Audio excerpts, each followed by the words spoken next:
Koine, and welcome to Parsing John. Today we are in chapter 1, verse 50, just about to finish this chapter, which is really nice. Here is our rubric, everything that we're looking for as we go through this chapter. This verse. Let's go ahead and get started. Apekrithe Jesus kai epen autoi, hoti epon soi hoti edon se hupakato tes hukes pisteues, mezzo tuton opsei. And that's as far as we're going to go today. Very first word is apekrithe, which we've seen a few times before.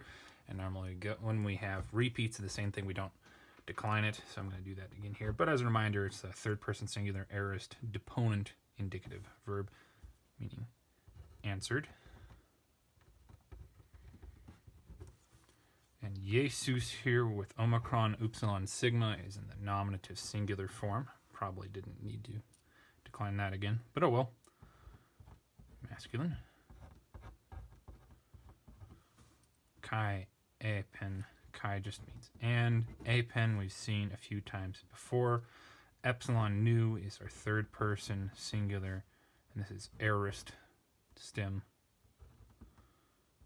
and it is active and indicative.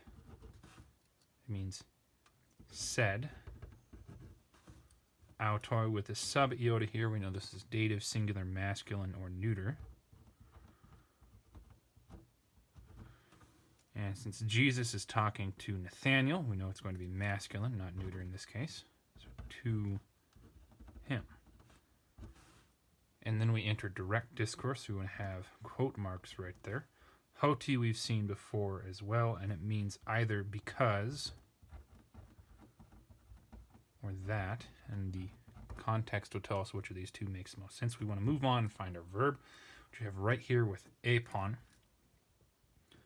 Omicron nu here off of the same stem as this one tells us that this one is just going to be first person singular, and I'm not going to decline any more of it since we already have it right there.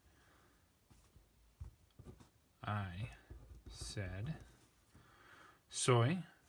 Omicron iota here tells us that this is the dative singular form of su. And no gender because this is used by both male and female, so there's no special form for either. To you.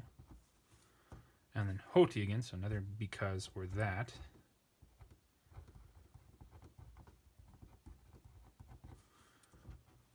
And then taking a look at this, we've got adon, which is in the first person with omicron nu there, so the same ending as that one. We know that this is another direct, this is a direct quote rather than an indirect quote of Jesus. So, yeah, we want to put another layer of quote marks around that. So it'd probably only be one, but oh well. Adon comes from hora'omai. Hora'o opsomai adon. So this is aorist as well. First, singular, aorist, active, indicative.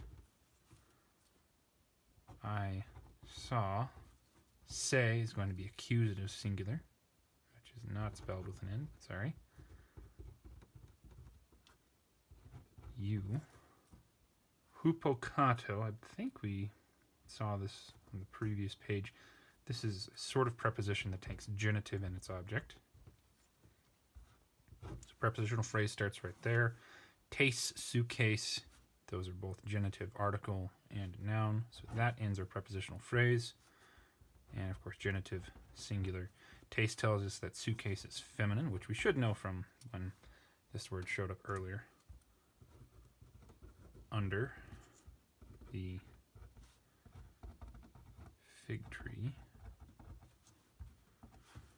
And then we finally have pisteues. Since our stem ends in epsilon upsilon, and there's no sigma there, and this is ace, just standard ending, we know that this is going to be the present tense. Ace is our second person singular, and is of course active and indicative. You.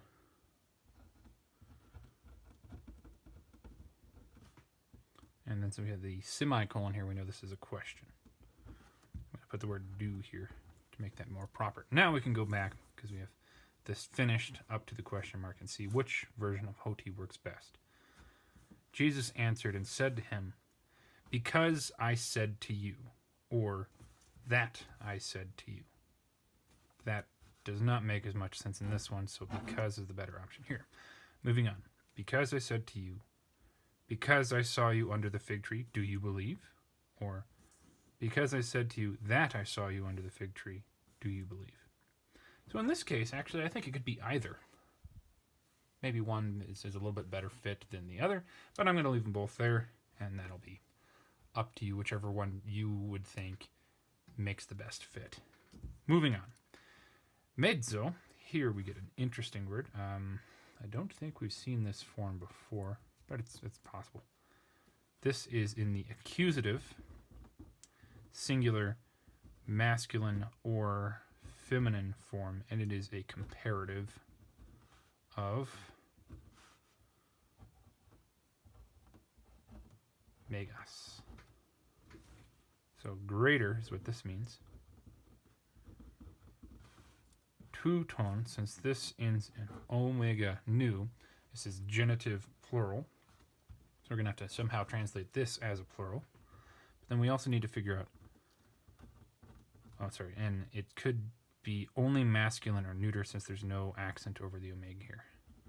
We need to figure out, though, what is the function of two-tone? Since we have a comparative here, we would expect a comparative, something to be compared to, and in Greek, one way that we can do that is we can put the thing being compared to in the genitive, so it would be greater than these.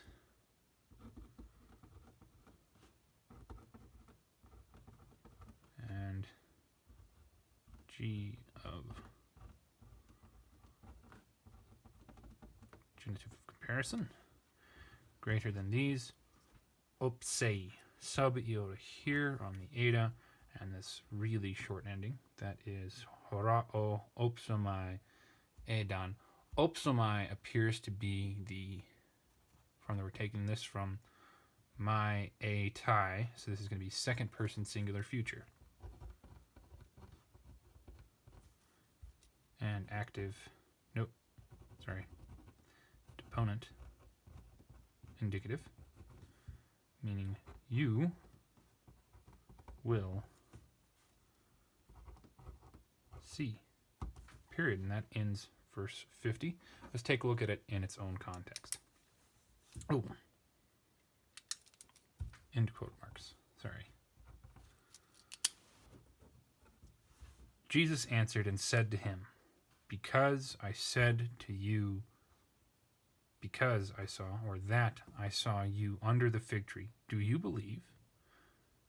You will see greater than these, with two E's, not two S's. Oops. And we could say greater thing, since it's singular.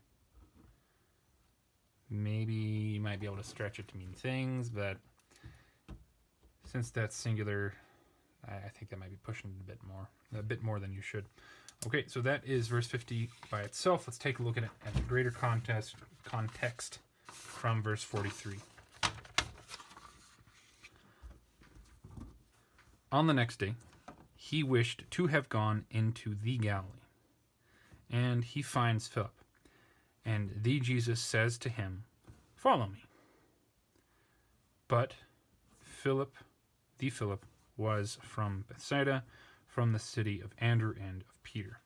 Philip finds the Nathanael, and he says to him, what Moses wrote in the law and the prophets wrote, we have found Jesus, son of the Joseph, the one from Nazareth.